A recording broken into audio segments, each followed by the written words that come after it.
প্রায় নানান সময় নানান ইস্যু নিয়ে নানান রকমের উদ্ভট সব কথা বলে সবসময় প্রায় আলোচনায় সমালোচনায় থাকেন পশ্চিমবঙ্গের বিজেপি নেতা শুভেন্দু অধিকারী। এবার পশ্চিমবঙ্গের মুখ্যমন্ত্রী মমতা ব্যানার্জিকে নিয়ে কুরুচিকর মন্তব্যের জেরে জনরোষের মুখে পড়েছেন তিনি। এই জনরোষের মুখে পড়ে মারধরের শিকারও হয়েছেন এই বিজেপি নেতা শুভেন্দু অধিকারী। অবশেষে জানা গিয়েছে নন্দীগ্রামে এক পথসভায় গিয়েছিলেন শুভেন্দু।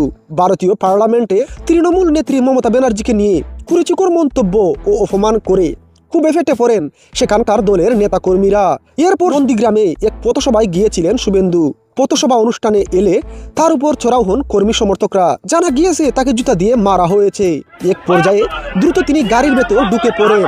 এর আগেও ভারতীয় পার্লামেন্টে মমতা ব্যানার্জিকে উদ্দেশ্য করে কুরুচিকর মন্তব্য করেন শুভেন্দু। তিনি বলেন, শরীর থাকলে জ্বর যেমন হয় তেমনি একটু একটু দর্শন হয় বলেও মন্তব্য করেন এই বিজেপি নেতা।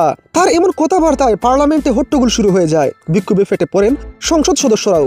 খুদ স্পিকারই তার কথা বলার মাঝপথে তাকে থামিয়ে দেন। তার এমন বক্তব্যে নিন্দাও করেন তিনি। এরপরেই নন্দীগ্রামে আসলে তার উপর চড়াও হয় সবাই। গাড়িতে লুকিয়ে পড়ার চেষ্টা করলেও লাভ হয়নি। এক পর্যায়ে পুলিশি হেফাজতে থানার আশ্রয়ে থাকেন শুভেন্দু। প্রিয় ভিউয়ার্স, অন্যদিকে বাংলাদেশ ইস্যুতেও তার একের পর এক বিস্ফোরক মন্তব্য ভারত বাংলাদেশের সম্পর্ক আরো তলানিতে পৌঁছায়। লাগাতার বন্ধ করে ওদের আলু পেঁয়াজ কি করে খায় আমরা সেটা দেখিয়ে দেব। শুভেন্দুর অতি বাড়াবাড়ির কারণে ক্ষুব্ধ তৃণমূলের নেতা কর্মীরাও। তার কারণেই বাংলাদেশের সঙ্গে ভারতের বাণিজ্যিক সম্পর্ক নষ্ট হয়েছে। আজ তার কারণে অসহায় কৃষকদেরও মাথায় হাত।